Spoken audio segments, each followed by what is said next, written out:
Hi అండి, good evening. Welcome to minds academy. ఇది మన అకాడమీ. మనం ప్రతిరోజు కూడా ఆంధ్రప్రదేశ్ కరెంట్ అఫైర్స్ అనేవి డిస్కస్ చేసుకుంటున్నాం ఏపీఎస్సి గ్రూప్ 1 మరియు గ్రూప్ 2 పర్స్పెక్టివ్లో. అదేవిధంగా ఈ రోజు కూడా కొన్ని ఇంపార్టెంట్ కరెంట్ అఫైర్స్ టాపిక్స్ అనేవి ఉన్నాయండి. సో ఈ టాపిక్స్ని డిస్కస్ చేసుకునే ముందు April 9th నుంచి మన మైండ్స్ అకాడమీలో ఏపీఎస్సి గ్రూప్ 1 మరియు గ్రూప్ 2కి ఇంటిగ్రేటెడ్ కోచింగ్ అనేది ప్రొవైడ్ చేయబడుతుందండి. అంటే దేనికి అది సెపరేట్గా ప్రొవైడ్ చేయబడుతుంది అనమాట.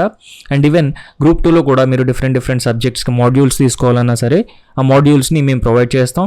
అండ్ దీంతోపాటు టిల్ ఎగ్జామ్ వరకు కూడా కంటిన్యూడ్ మెంటర్షిప్ ఉంటుందండి, టెస్ట్ సిరీస్ ఉంటాయి, కరెంట్ అఫైర్స్ మాడ్యూల్స్ కూడా మీకు ప్రొవైడ్ చేస్తాం.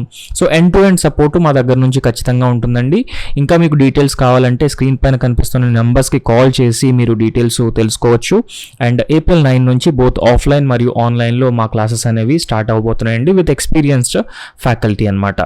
So coming back to the topic అండి, మనం డిస్కస్ చేసుకోబోయే ఫస్ట్ ఇంపార్టెంట్ టాపిక్ ఏంటి అని అంటే ఆంధ్రప్రదేశ్ మైక్రో ఇరిగేషన్లో ఫస్ట్ ప్లేస్లో నిలిచిందండి. ఈ టాపిక్ని మనం కొన్ని రోజుల ముందు ఆల్రెడీ డిస్కస్ చేసుకోవడం జరిగింది. But this is very important topic అండి. గ్రూప్ 1 మరియు గ్రూప్ 2కి ప్రిలిమ్స్ అండ్ మెయిన్స్ ఎగ్జామినేషన్లో అండ్ దాంతోపాటు గ్రూప్ 1 మెయిన్స్ ఎగ్జామ్లో కూడా ఈ మైక్రో ఇరిగేషన్ గురించి పర్టికులర్గా అడిగే ఛాన్స్ ఉందండి. ఈ ఎకానమీ పేపర్ ఏదైతే ఉందో ఆ పేపర్లో ఇట్లాంటి క్వశ్చన్స్ అడగడానికి చాలా ఎక్కువగా ఛాన్స్ ఉందన్నమాట.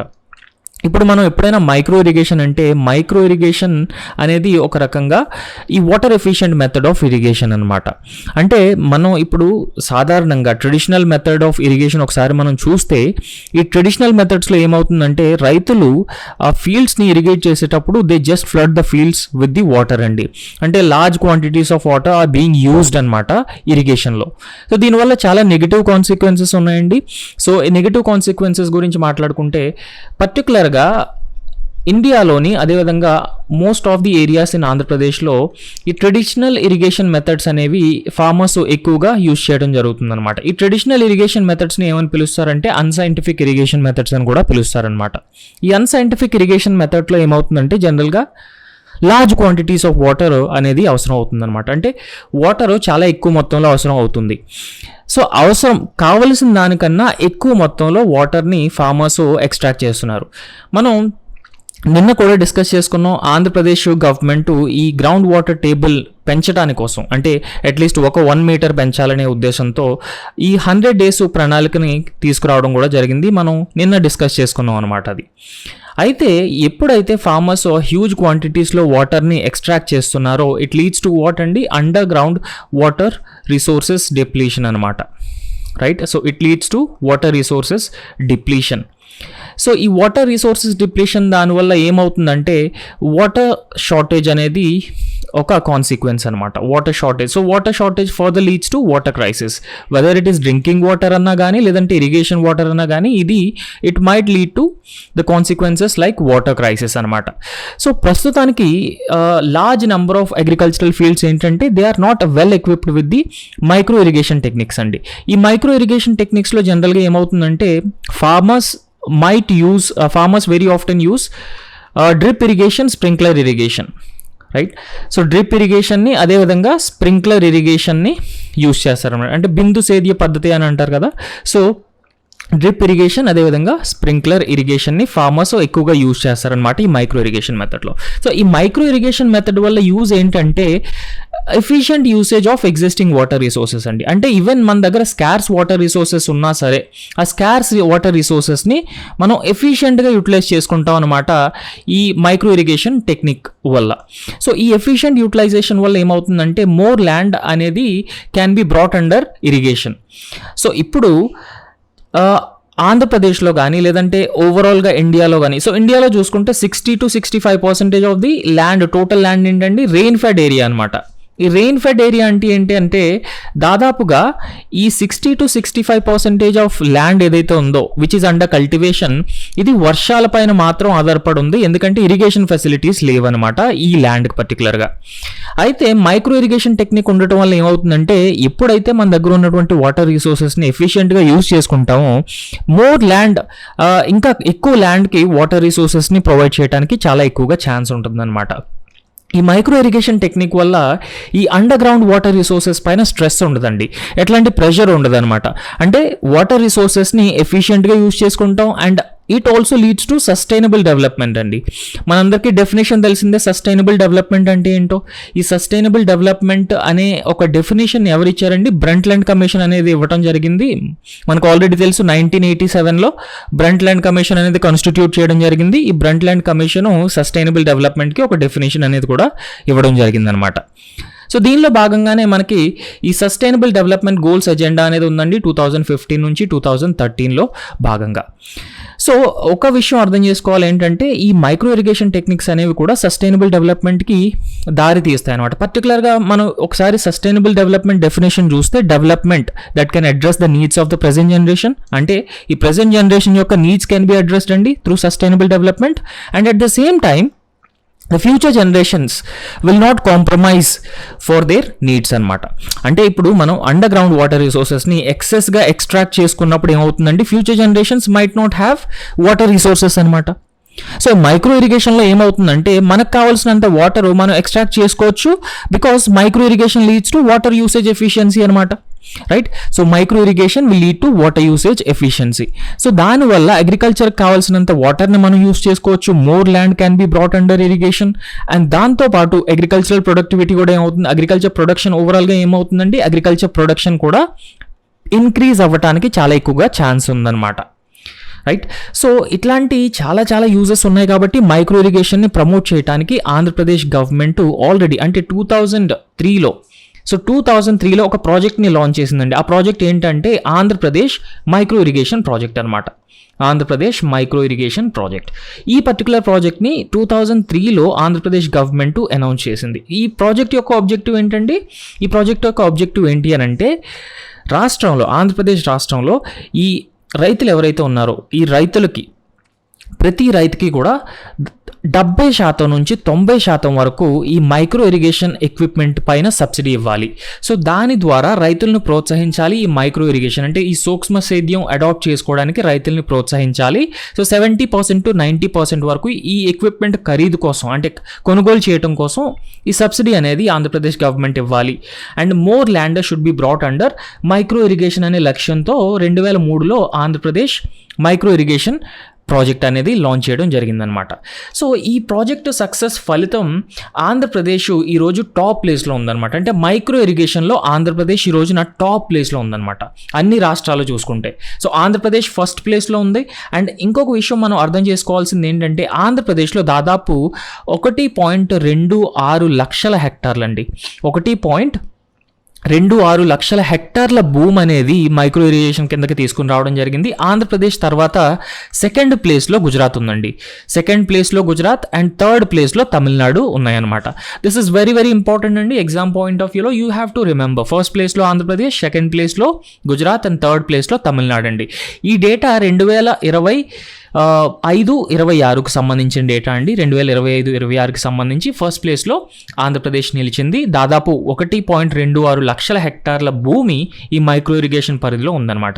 ఈ మైక్రో ఇరిగేషన్ వల్ల చాలా చాలా లాభాలు ఉంటాయండి. పర్టికులర్గా ఇట్ బెనిఫిట్స్ అగ్రికల్చర్ అండి, it benefits agriculture, it increases farmers income, it increases agricultural productivity and దాంతోపాటు it also leads to increasing usage of existing water resources. అంటే మన దగ్గర ఉన్నటువంటి ఈ వాటర్ రిసోర్సెస్ ఏవైతే ఉన్నాయో వాటిని కొంచెం ఎఫిషియెంట్గా యూటిలైజ్ చేసుకోగలుగుతాం. అండ్ ఈ అండర్ గ్రౌండ్ వాటర్ రిసోర్సెస్ పైన అంత స్ట్రెస్ ఉండదు. మనం ఒక విషయం అర్థం చేసుకోవాలండి, ఇండియాలో దాదాపు 142 కోట్ల జనాభా ఉన్నారు, అంటే అంతకంటే ఎక్కువ జనాభా ఉన్నారు. సో ఇంతమంది జనాభాకి వాటర్ని అందించాలంటే ఫ్యూచర్లో అది చాలా కష్టం అండి. And by 2030 most of the people would not have a portable drinking water అనమాట. అకార్డింగ్ టు మనం UN డేటా లాంటివి చూసుకుంటే బై 2030కి చాలామందికి వాటర్ కూడా పోర్టబుల్ డ్రింకింగ్ అంటే సేఫ్ డ్రింకింగ్ వాటర్ యాక్సెస్ కూడా ఉండదు. సో ఈ ఎగ్జిస్టింగ్ వాటర్ రిసోర్సెస్ ఏవైతే ఉన్నాయో వాటిని ఎఫిషియెంట్గా యూటిలైజ్ చేసుకోవాల్సిన అవసరం ఉంది.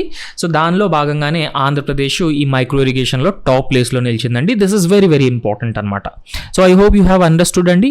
నేను ఆల్రెడీ చెప్పాను మీకు ఆంధ్రప్రదేశ్ మైక్రో ఇరిగేషన్ ప్రాజెక్ట్ ఎప్పుడు లాంచ్ చేశారండి, 2003లో లాంచ్ చేయడం జరిగిందనమాట.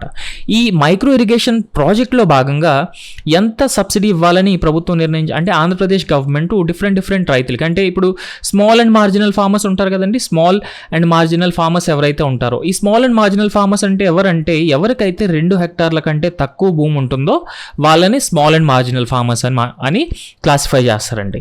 ఎవరికైతే 2 హెక్టార్ల కంటే తక్కువ భూమి ఉంటుందో వాళ్ళందరినీ కూడా స్మాల్ అండ్ మార్జినల్ ఫార్మర్స్. ఈ స్మాల్ అండ్ మార్జినల్ ఫార్మర్స్కి ఆంధ్రప్రదేశ్లో ఈ మైక్రో ఇరిగేషన్ పైన దాదాపుగా 90% సబ్సిడీ అనేది ప్రభుత్వం ఇస్తుందన్నమాట. అండ్ దాంతోపాటు ఎవరైతే లార్జ్ ఫార్మర్స్ ఉంటారో they are interested to equip themselves with their fields with the micro irrigation equipment. So 70% వరకు ప్రభుత్వం సబ్సిడీ ఇస్తుందండి. అండ్ దాంతోపాటు ఎవరైతే ఎస్సీ మరియు ఎస్టీ రైతులు ఉంటారో ఈ ఎస్సీ ఎస్టీ రైతులకి ఈ మైక్రో ఇరిగేషన్ ఎక్విప్మెంట్ దాదాపు 100% సబ్సిడీతో గవర్నమెంట్ ఇస్తుందండి.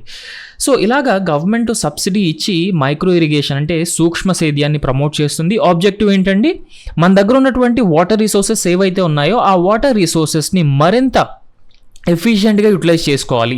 అండ్ మోస్ట్లీ ఆంధ్రప్రదేశ్లో ఈ మైక్రో ఇరిగేషన్ ద్వారా హార్టికల్చర్ క్రాప్స్ అనేవి కవర్ చేయడం జరుగుతుందండి.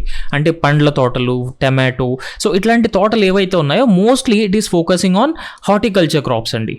అండ్ ఇంకొక విషయాన్ని కూడా మనం అర్థం చేసుకోవాలి, ఈ ఆంధ్రప్రదేశ్ మైక్రో ఇరిగేషన్ ప్రాజెక్ట్ ఏదైతే ఉందో it also integrating irrigation with the modern technology అండి. అంటే ఆర్టిఫిషియల్ ఇంటెలిజెన్స్ లాంటి టెక్నాలజీ కానీ, సో ఇట్లాంటి టెక్నాలజీస్ని యూజ్ చేసి కవరేజ్ మరియు ఎఫిషియన్సీని పెంచాలని ప్రభుత్వం నిర్ణయం తీసుకుందనమాట. సో మీకు అర్థమైంది అనుకుంటున్నానండి. This is very very important topic అనమాట. సో నెక్స్ట్ ఇంపార్టెంట్ టాపిక్ ఏంటి అని అంటే ఈ వైజాగ్ చెన్నై ఇండస్ట్రియల్ కారిడార్ ఏదైతే ఉందో ఇది ఎగ్జామ్ పాయింట్ ఆఫ్ వ్యూలో చాలా చాలా ఇంపార్టెంట్ అండి, వైజాగ్ చెన్నై ఇండస్ట్రియల్ కారిడార్. ఎందుకంటే ఆల్రెడీ ఈ వైజాగ్ చెన్నై ఇండస్ట్రియల్ కారిడార్ గురించి గ్రూప్ 1 మరియు గ్రూప్ 2లో క్వశ్చన్స్ అడిగారు. సో అందు గురించి మనం దీన్ని డిస్కస్ చేసుకోవాల్సిన అవసరం ఎంతైనా ఉందన్నమాట. ఈ వైజాగ్ చెన్నై ఇండస్ట్రియల్ కారిడార్ అనేది యాక్చువల్లీ ఇప్పటి వరకు అయితే మన ఇండియాలో 5 ఇండస్ట్రియల్ కారిడార్స్ని డెవలప్ చేస్తున్నారండి. 5 ఇండస్ట్రియల్ కారిడార్స్. ఈ 5 ఇండస్ట్రియల్ కారిడార్స్ కూడా మేజర్ ఇండస్ట్రియల్ కారిడార్స్ అనమాట. ఈ 5 ఇండస్ట్రియల్ కారిడార్స్ ఏంటి అంటే ఒకసారి మనం చూద్దామండి. అదేంటంటే ఢిల్లీ ముంబై ఇండస్ట్రియల్ కారిడార్ ఒకటి అనమాట. సో ఇది largest industrial corridor, Delhi Mumbai industrial corridor. So ఈ ఢిల్లీ ముంబై ఇండస్ట్రియల్ కారిడార్కి దాదాపు 100 బిలియన్, సో 100 బిలియన్ ఫండింగ్తో గవర్నమెంట్ దీన్ని టేకప్ చేయబోతుంది అనమాట, ఈ ఢిల్లీ ముంబై ఇండస్ట్రియల్ కారిడార్ అనేది. So Delhi Mumbai industrial corridor తర్వాత ఈ Amritsar, right, so Amritsar Kolkata industrial corridor అండి. So Amritsar Kolkata industrial corridor. So ఇది సెకండ్ ఇండస్ట్రియల్ కారిడార్ అనమాట. థర్డ్ ఇండస్ట్రియల్ కారిడార్ ఏంటి అని అంటే మనం ఈ చెన్నై బెంగళూరు ఇండస్ట్రియల్ కారిడార్ అండి. So Chennai Bengaluru industrial corridor. ఈ Chennai Bengaluru industrial corridor third industrial corridor. Fourth one ఏంటంటే ఈ ఈస్ట్ కోస్టల్ ఎకనామిక్ కారిడార్ అండి, ఈస్టర్న్ కోస్టల్ ఎకనామిక్ కారిడార్ అనమాట. చాలా చాలా ఇంపార్టెంట్ అండి eastern coastal economic corridor. And fifth one ఏంటంటే ఈ బెంగళూరు ముంబై ఇండస్ట్రియల్ కారిడార్ అండి, Bengaluru Mumbai industrial corridor. So ఇలాగా మన దేశంలో national industrial corridor development project అనేది లాంచ్ చేయడం జరిగింది 2006-07 ఆ టైంలో. సో ఈ నేషనల్ ఇండస్ట్రియల్ కారిడార్ డెవలప్మెంట్ ప్రాజెక్ట్లో భాగంగా మొత్తం ఆల్ ఓవర్ ఇండియాలో 5 ఇండస్ట్రియల్ కారిడార్స్ని డెవలప్ చేస్తారండి. ఈ 5 ఇండస్ట్రియల్ కారిడార్స్లో ఏమవుతుందంటే జనరల్గా state of the art infrastructure ఉంటుందన్నమాట. అంటే రైల్వేస్ పైన ఫోకస్ చేయడం కానీ, దానిలో భాగంగా డెడికేటెడ్ ఫ్రైట్ కారిడార్స్ ఎస్టాబ్లిష్ చేయడం, and modern airports, port capacities include చేయడం. ఈ పోర్ట్ కెపాసిటీని ఇంక్రీజ్ చేసి ఆ కార్గో హ్యాండ్లింగ్ కెపాసిటీ ఏదైతే ఉందో దాన్ని పెంచడం, అండ్ దాంతోపాటు హైవేస్ బిల్డ్ చేయడం, ఈ మోడర్న్ సిటీస్ బిల్డ్ చేయడం, పబ్లిక్ ట్రాన్స్పోర్టేషన్ పైన ఫోకస్ చేయడం. సో ఇలాంటి ఇన్ఫ్రాస్ట్రక్చర్ని బిల్డ్ చేసి ఇన్వెస్ట్మెంట్స్ని అట్రాక్ట్ చేయాలనే ఉద్దేశంతో ఈ 5 ఇండస్ట్రియల్ కారిడార్స్ అనేవి డిఫరెంట్ పార్ట్స్ ఆఫ్ ది కంట్రీలో ప్లాన్ చేయడం జరిగిందనమాట. సో దీనిలో భాగంగానే ఈ మోస్ట్ ఇంపార్టెంట్ ఇండస్ట్రియల్ కారిడార్ ఏంటంటే ఈ ఈస్టర్న్ కోస్టల్ ఎకనామిక్ కారిడార్ అండి. ఈస్టర్న్ కోస్టల్ ఎకనామిక్ కారిడార్ అనమాట. ఈ ఈస్టర్న్ కోస్టల్ ఎకనామిక్ కారిడార్ అనేది ఎకనామిక్ కారిడార్. సో ఈ eastern coastal economic corridor Kolkata, west Bengal కోల్కతాలో స్టార్ట్ అవుతుందండి టిల్ చెన్నై అనమాట. సో కోల్కతా నుంచి చెన్నై వరకు ఈ ఈస్టర్న్ కోస్టల్ ఎకనామిక్ కారిడార్ అనేది స్టార్ట్ అవుతుంది. ఈ ఈస్టర్న్ కోస్టల్ ఎకనామిక్ కారిడార్లో మనకి 2 phases ఉంటాయండి. సో దీనిలో మనకి 2 phases ఉంటాయన్నమాట. సో phase 1లో ఈ ఈస్టర్న్ కోస్టల్ ఎకనామిక్ కారిడార్లో భాగంగా ఈ వైజాగ్ చెన్నై ఇండస్ట్రియల్ కారిడార్ అనేది డెవలప్ చేస్తారనమాట గవర్నమెంట్. సో అదే అండి ఈ వైజాగ్ చెన్నై ఇండస్ట్రియల్ కారిడార్. ఈ వైజాగ్ చెన్నై ఇండస్ట్రియల్ కారిడార్ అనేది ఈస్టర్న్ కోస్టల్ ఎకనామిక్ కారిడార్లో భాగంగా phase 1లో వైజాగ్ చెన్నై ఇండస్ట్రియల్ కారిడార్ని గవర్నమెంట్ కన్స్ట్రక్ట్ చేయాలని డిసైడ్ చేసుకుందనమాట. ఆల్రెడీ ఆల్మోస్ట్ కంప్లీట్ అయిపోతుందండి. అండ్ ఇంకొక విషయాన్ని మనం అర్థం చేసుకోవాలి, ఈ వైజాగ్ చెన్నై ఇండస్ట్రియల్ కారిడార్ ఏదైతే ఉందో ఈ పర్టికులర్ కారిడార్కి ఏషియన్ డెవలప్మెంట్ బ్యాంక్ అనేది ఫైనాన్షియల్ అసిస్టెన్స్ ఇస్తుందండి. This is very very important. తో క్వశ్చన్స్ అడిగే అవకాశం ఉందండి. మనకి national industrial corridor development project ఎప్పుడు లాంచ్ చేశారు, ఈ నేషనల్ ఇండస్ట్రియల్ కారిడార్ డెవలప్మెంట్ ప్రాజెక్ట్లో మొత్తం ఎన్ని ఇండస్ట్రియల్ కారిడార్స్ని ఇప్పటి వరకు అనౌన్స్ చేశారు, అండ్ దాంతోపాటు వైజాగ్ చెన్నై ఇండస్ట్రియల్ కారిడార్ ఏ ఇండస్ట్రియల్ కారిడార్లో భాగం అంటే ఇది ఈస్టర్న్ కోస్టల్ ఎకనామిక్ కారిడార్లో భాగం. వైజాగ్ చెన్నై ఇండస్ట్రియల్ కారిడార్కి ఎవరు ఫైనాన్షియల్ అసిస్టెన్స్ ప్రొవైడ్ చేస్తున్నారు అంటే Asian development bank financial assistance ఇస్తుందన్నమాట. అండ్ దాంతోపాటు గుర్తుపెట్టుకోవాల్సిన ఇంకొక ఇంపార్టెంట్ విషయం ఏంటి అని అంటే ఈ ఈస్టర్న్ కోస్టల్ ఎకనామిక్ కారిడార్ అనేది ఇండియాలోనే ఫస్ట్ కోస్టల్ ఎకనామిక్ కారిడార్ అండి. అంటే ఇది India's first coastal economic corridor అనమాట. Coastal economic corridor, this is very very important అండి. So all the topics that I have been discussing are very very important అండి from this particular point perspective, this particular topic perspective, right అండి. ఇది ఇండియాలోనే first coastal economic corridor అనమాట. phase 1లో ఈ Vizag Chennai industrial corridor అనేది develop చేస్తారు. And phase 2లో ద రిమైనింగ్ పోర్షన్ని డెవలప్ చేయాలని డిసైడ్ చేసుకోండి. ఈ phase 1 Vizag Chennai industrial corridor ఏదైతే ఉందో అది ఆంధ్రప్రదేశ్కి చాలా చాలా ఇంపార్టెంట్ అండి. ఎందుకంటే most of this industrial corridor is linked with the Andhra Pradesh అనమాట, రైట్ అండి. టోటల్గా మనం ఈ వైజాగ్ చెన్నై ఇండస్ట్రియల్ కారిడార్ చూసుకుంటే 800 కిలోమీటర్ల కీ ఎకనామిక్ కారిడార్ అండి. సో ఈ key economic corridor is part of east coast economic corridor అండి. ఈ ఈస్ట్ కోస్ట్ ఎకనామిక్ కారిడార్ అనేది India's first coastal economic corridor, గుర్తుపెట్టుకోవాలి, చాలా చాలా ఇంపార్టెంట్. అండ్ దాంతోపాటు ఎవరు ఫైనాన్షియల్ అసిస్టెన్స్ ప్రొవైడ్ చేస్తున్నారు ఈ పర్టికులర్ వైజాగ్ చెన్నై ఇండస్ట్రియల్ కారిడార్కి? సో ఏషియన్ డెవలప్మెంట్ బ్యాంక్ అనేది ఫైనాన్షియల్ అసిస్టెన్స్ ఇస్తుందండి ఈ పర్టికులర్ వైజాగ్ చెన్నై ఇండస్ట్రియల్ కారిడార్కి. సో ఈ వైజాగ్ చెన్నై ఇండస్ట్రియల్ కారిడార్ అనేది మ్యానుఫ్యాక్చరింగ్ పైన, ట్రేడ్ పైన, ఎంప్లాయ్మెంట్ పైన ప్రైమరీ ఫోకస్ చేయబోతుంది అనమాట. సో ఇక్కడ మనం మ్యానుఫ్యాక్చరింగ్ గురించి మాట్లాడుకుంటే సో టెక్స్టైల్స్ మ్యానుఫ్యాక్చరింగ్ కానీ, అండ్ దాంతోపాటు ఇక్కడ సౌత్ ఈస్ట్ ఏషియన్ కంట్రీస్ ఉన్నాయండి. అంటే సింగపూర్ కానీ, ఫిలిప్పీన్స్ కానీ, వియత్నాం కానీ. సో ఇట్లాంటి సౌత్ ఈస్ట్ ఏషియన్ కంట్రీస్ ఏవైతే ఉన్నాయో ఆ సౌత్ ఈస్ట్ ఏషియన్ కంట్రీస్ యొక్క మ్యానుఫ్యాక్చరింగ్ ప్రోవెస్తో ఈస్టర్న్ రీజన్స్ యొక్క మ్యానుఫ్యాక్చరింగ్ ప్రోవెస్ని మ్యాచ్ చేయాలని చెప్పేసి గవర్నమెంట్ ఈ స్కీమ్ని లాంచ్ చేయడం, ఈ పర్టికులర్ కారిడార్ని లాంచ్ చేయడం జరిగిందనమాట. సో దీనిలో భాగంగా ఇది చాలా చాలా ఇంపార్టెంట్ అండి. ఎందుకంటే ఆల్రెడీ ఏపీపీఎస్సీ గ్రూప్ 1 మరియు గ్రూప్ 2 ఎగ్జామ్స్లో అడిగిన అవకాశాలు కూడా అడిగారు ఆల్రెడీ, రైట్. సో ఇది కాన్సెప్చువల్ డెవలప్మెంట్ ప్లాన్ అండి. It identifies 4 nodes for development అనమాట. సో ఒకటి ఏంటంటే Visakhapatnam as a key node, and తర్వాత మచిలీపట్నం, దొనకొండ అండి. దొనకొండ ఎక్కడ ఉందంటే ప్రకాశం జిల్లాలో దొనకొండ అండ్ చిత్తూరు. సో ఈ 4 కూడా కీ నోడ్స్గా ఐడెంటిఫై చేయడం జరిగిందండి ఈ వైజాగ్ చెన్నై ఇండస్ట్రియల్ కారిడార్లో భాగంగా.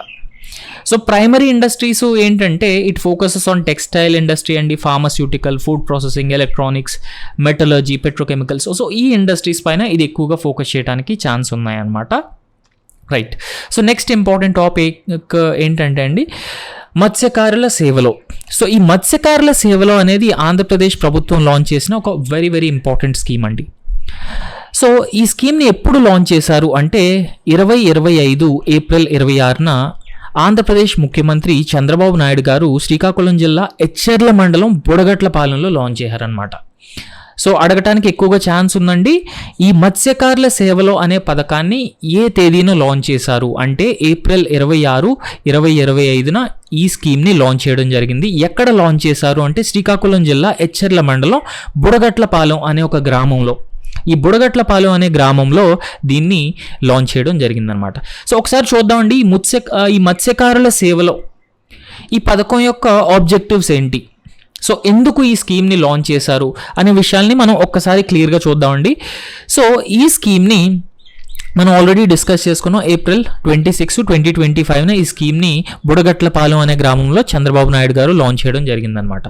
అయితే ఒక విషయాన్ని మనం అర్థం చేసుకోవాలండి, ఆంధ్రప్రదేశ్లో ఏప్రిల్ నుంచి జూన్ వరకు కూడా ఈ ఫిషింగ్ బ్యాన్ అనేది ఇంప్లిమెంట్ చేయడం జరుగుతుందన్నమాట. ఈ ఫిషింగ్ బ్యాన్ అనేది ఏంటంటే ఈ సముద్రంలో వేట నిషేధించబడుతుందన్నమాట. ఎందుకంటే ఆ పర్టికులర్ టైం ఏదైతే ఉందో అంటే April 15 నుంచి June 14, 2026. సో ప్రతి సంవత్సరం కూడా April 15 నుంచి June 14 దాదాపు ఈ ఫిషింగ్ బ్యాన్ అండి, దాదాపు ఈ ఏదైతే పీరియడ్ ఉందో అంటే 2 నెలల పాటు ఫిషింగ్ బ్యాన్ అనేది ప్రతి సంవత్సరం ఆంధ్రప్రదేశ్ గవర్నమెంట్ ఇంప్లిమెంట్ చేస్తుందండి. దానికి మెయిన్ రీజన్ ఏంటి అని అంటే ఆ ఫిషింగ్, ఆ పర్టికులర్గా ఆ స్పానింగ్ ఏజ్ అంటే బ్రీడింగ్ టైం అనమాట. సో ఈ బ్రీడింగ్ టైం వల్ల సో ఫిష్ స్టాక్ ఏదైతే ఉందో దాన్ని డిస్టర్బ్ చేయకూడదు. సో సస్టైనబుల్ ఫిషింగ్ స్టాక్ ఉండాలి, ఫిషింగ్ రిసోర్సెస్ ఉండాలి అనే ఉద్దేశంతో ఏంటంటే April 15 నుంచి June 14 వరకు ఆంధ్రప్రదేశ్లో ప్రతి సంవత్సరం కూడా దాదాపు 2 నెలలు ఫిషింగ్ బ్యాన్ అనేది ఇంప్లిమెంట్ చేయడం జరుగుతుందన్నమాట. అయితే ఈ ఫిషింగ్ బ్యాన్ టైంలో ఈ మత్స్యకారులు ఎవరైతే ఉన్నారో వారికి ఉపాధి అవకాశాలు కలిగించాలి, అంటే వాళ్ళకి ఫైనాన్షియల్గా అసిస్టెన్స్ ప్రొవైడ్ చేయాలి అనే ఉద్దేశంతో ఆంధ్రప్రదేశ్ గవర్నమెంట్, ఎందుకంటే వాళ్ళకి ప్రధాన జీవనాధారం వేట, బట్ ఫిషింగ్ బ్యాన్ ఇంపోజ్ చేయటం వల్ల వాళ్ళకి వేటకి వెళ్ళటానికి ఛాన్స్ లేదు. సో ఈ 2 నెలల పాటు వారికి ఫైనాన్షియల్ అసిస్టెన్స్ ఇవ్వాలి అనే ఉద్దేశంతో ఆంధ్రప్రదేశ్ గవర్నమెంట్ తీసుకొచ్చిన పథకం పేరు మత్స్యకార సేవ, లేదంటే దీన్నే మత్స్యకార భరోసా అని పిలుస్తారనమాట. ఈ మత్స్యకార భరోసా పథకంలో భాగంగా ప్రతి ఫిషర్మెన్ ఫ్యామిలీకి 20,000 రూపాయల ఫైనాన్షియల్ అసిస్టెన్స్ గవర్నమెంట్ నుంచి ఇవ్వబడుతుంది అనమాట. అంటే ఈ 2 నెలలకి అంటే 61 రోజుల ఫిషింగ్ బ్యాన్ టైంలో 20,000 రూపాయలు ప్రతి ఫిషర్మెన్ ఫ్యామిలీకి ఇవ్వబడుతుంది. అండ్ దీనివల్ల దాదాపు 1.2 లక్షల ఫిషర్మెన్ ఫ్యామిలీస్ ఏవైతే ఉన్నాయో they are getting benefited out of it అండి. Very very important. అండ్ దీంతో పాటు ఈ మత్స్యకార సేవలో భాగంగా ఈ ఫిషింగ్ బోట్స్కి ఫిషర్మ్యాన్కి దాదాపుగా 9 రూపాయలు పర్ లీటర్ డీజిల్కి గవర్నమెంట్ సబ్సిడీ కూడా ఇవ్వడం జరుగుతుంది అనమాట. అంటే ఏంటంటే నార్మల్గా మనం బయట డీజిల్ కొన్నప్పుడు ఇట్లాంటి సబ్సిడీ ఏం దొరకదు అనమాట. అంటే ఇప్పుడు డీజిల్ 90 రూపాయలు ఉందనుకోండి, మనకి 90 రూపాయలకే దొరుకుతుంది అనమాట. బట్ ఫిషర్మెన్కి 9 రూపాయలు సబ్సిడీ ఇవ్వడం వల్ల గవర్నమెంట్ 80 రూపాయలకి లేదంటే 81 రూపాయలకి వారికి తక్కువ రేటుకే డీజిల్ దొరుకుతుంది అనమాట. సో ఈ సబ్సిడీ కూడా మత్స్యకార సేవ, మత్స్యకార భరోసాలో భాగంగానే ప్రభుత్వం ఇస్తుంది అనమాట. సో ఇంకొక విషయం మనం అర్థం చేసుకోవాలి, మొత్తం ఎన్ని రోజులు ఆంధ్రప్రదేశ్లో అంటే ఫిషింగ్ బ్యాన్ అనేది ఇంప్లిమెంట్ చేస్తారంటే దాదాపు 61 డేస్ అనమాట. 61 డేస్ ఈ ఫిషింగ్ బ్యాన్ అనేది ఇంప్లిమెంట్ చేస్తారు. అండ్ ఈ fishing ban typically from April 15 to June 14 అండి. సో దిస్ ఇస్ ఇంపార్టెంట్ అండి, this is also very very important అండి ఎగ్జామ్ పాయింట్ ఆఫ్ వ్యూలో. అండ్ దాంతోపాటు ప్రతి సంవత్సరం కూడా April 15 నుంచి June 14 వరకు దాదాపు 61 రోజులు ఈ ఫిషింగ్ బ్యాన్ అనేది ఇంప్లిమెంట్ చేయడం జరుగుతుంది. ఎందుకంటే to conserve the marine life, ఈ మెరైన్ లైఫ్ని కన్జర్వ్ చేయాలి. బికాస్ ఈ పర్టికులర్ టైం ఏదైతే ఉందో అది peak breeding and spawning season అండి ఫిష్ స్టాక్కి. సో అందువల్ల ఈ ఫిషింగ్ స్టాక్ని కన్జర్వ్ చేయాలి, ప్రొటెక్ట్ చేయాలనే ఉద్దేశంతో ఈ స్కీమ్ని లాంచ్ చేయడం జరిగింది. So this is also known as seasonal ban అండి, because it ensures ecological balance and it also prevents over fishing అనేది ప్రివెంట్ చేయబడుతుంది. ఈ ఎన్విరాన్మెంటల్ బ్యాలెన్స్ ఏదైతే ఉందో దాన్ని కూడా ఎన్ష్యూర్ చేయొచ్చు. అండ్ దాంతోపాటు ఈ టైం ఏదైతే ఉందో అంటే April 15 to June 14 సముద్రం కొంచెం బాగా డిస్టర్బ్డ్గా ఉంటుందండి. అంటే దీన్ని ఏమంటారంటే ఈ మాన్సూన్ టైం కదా, సో మాన్సూన్ టైం వల్ల యాక్చువల్లీ సైక్లోన్స్ కానీ లేదంటే సో ఇట్లాంటి పరిస్థితి వల్ల it is also dangerous for the fishermen అనమాట to venture into the sea for fishing. So because of all these reasons ఈ 61 డేస్ కూడా ఫిషింగ్ బ్యాన్ అనేది ఆంధ్రప్రదేశ్ గవర్నమెంట్ ఇంప్లిమెంట్ చేస్తుంది అనమాట. సో వెరీ ఇంపార్టెంట్ అండి. సో నెక్స్ట్ ఇంపార్టెంట్ స్కీమ్ ఏంటంటే digital Lakshmi పథకం అండి. ఈ డిజిటల్ లక్ష్మీ పథకం అనేది ఏంటి, ఎప్పుడు లాంచ్ చేశారనే విషయాన్ని మనం ఒకసారి చూద్దాం. ఇది ఆంధ్రప్రదేశ్ గవర్నమెంట్ 2025 June 30 అంటే June 30, 2025 ఆంధ్రప్రదేశ్ ప్రభుత్వం ఈ డిజిటల్ లక్ష్మి అనే ఒక పథకాన్ని లాంచ్ చేయడం జరిగిందండి.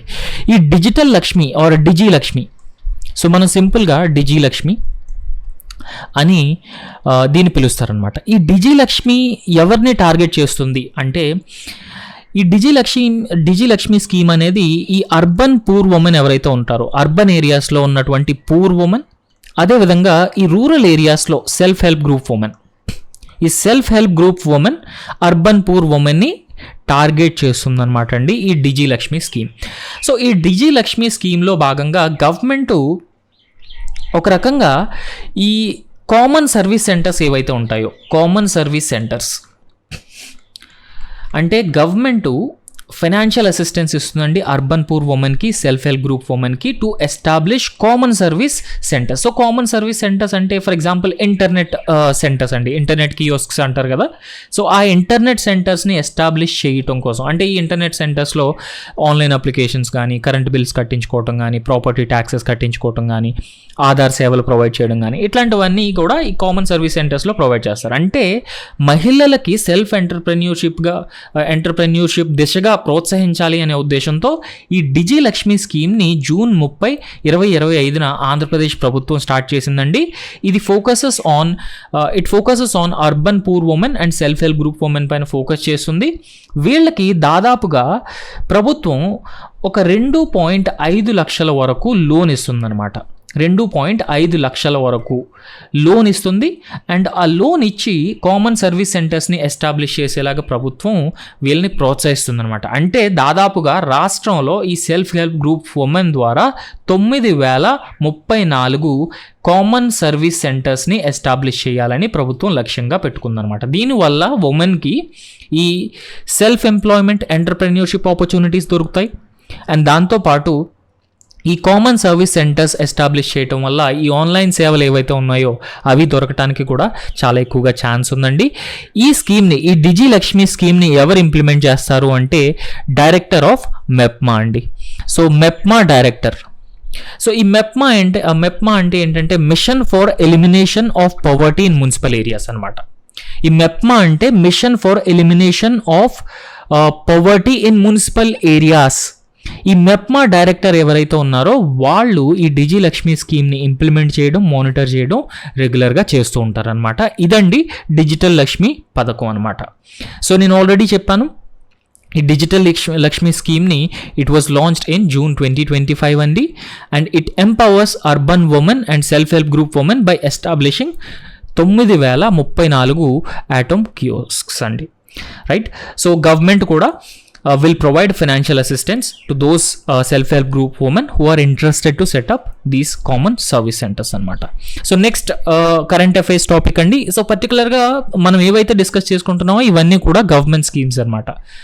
సో ఆంధ్రప్రదేశ్లో ఈ స్వర్ణాంధ్ర అంటే గోల్డెన్ ఆంధ్రప్రదేశ్ అనమాట. అంటే మనకి నేషనల్ లెవెల్లో బై 2047కి వికసిత్ భారత్ అంటే 2047 కల్లా ఇండియాని ఒక డెవలప్డ్ కంట్రీగా చూడాలని, ఇండియాని ఒక డెవలప్డ్ కంట్రీగా తయారవ్వాలని ఈ వికసిత్ భారత్ 2047 విజన్ అనేది నేషనల్ లెవెల్లో మనకు ఉందండి. అదేవిధంగా స్టేట్ లెవెల్లో మనకి స్వర్ణాంధ్ర 2047 విజన్ కూడా ఉందన్నమాట. ఈ స్వర్ణాంధ్ర 2047లో విజన్లో భాగంగా ఆంధ్రప్రదేశ్ 2047 కల్లా ఒక వెల్ డెవలప్డ్ స్టేట్గా తయారు కావాలి. సో దీన్నే స్వర్ణాంధ్ర అంటారనమాట. ఈ స్వర్ణాంధ్రలో భాగంగా స్వర్ణాంధ్ర స్వచ్ఛాంధ్ర అనే ఒక కార్యక్రమాన్ని 2025లో చంద్రబాబు నాయుడు గారు 2025 జాన్యువరిలో కడపలో స్టార్ట్ చేయడం జరిగిందండి. కడప జిల్లా మైదకూరు అనే ప్రాంతంలో 2025 జాన్యువరిలో ఈ పర్టికులర్ స్వర్ణాంధ్ర స్వచ్ఛాంధ్ర అనే ఒక కార్యక్రమాన్ని స్టార్ట్ చేయడం జరిగిందనమాట. ఈ స్వర్ణాంధ్ర స్వచ్ఛాంధ్ర అనేది ఈ శానిటేషన్ పైన ఫోకస్ చేస్తుంది. అదేవిధంగా ప్లాస్టిక్ రహిత వాతావరణం అండ్ దాంతోపాటు solid waste management, liquid waste management, sanitation, hygiene, so Swachh భారత్తో ఇంటిగ్రేట్ చేసుకుంటూ ఈ కంపోనెంట్స్ పైన ఇది ఫోకస్ చేస్తుందన్నమాట. సో దీనిలో భాగంగానే ప్రతి నెల 3వ శనివారాన్ని స్వచ్ఛాంధ్ర దినోత్సవంగా జరుపుకోవాలని ప్రభుత్వం నిర్ణయించుకుందనమాట. వెరీ వెరీ ఇంపార్టెంట్ అండి. అంటే ప్రతి నెల 3వ శనివారం స్వచ్ఛాంధ్ర దినోత్సవంగా జరుపుకోవాలి. అండ్ బై 2029 కల్లా, అంటే 2029 కల్లా ఆంధ్రప్రదేశ్ స్వచ్ఛ ఆంధ్రప్రదేశ్గా మారాలి. అంటే ప్లాస్టిక్ ఫ్రీ స్టేట్.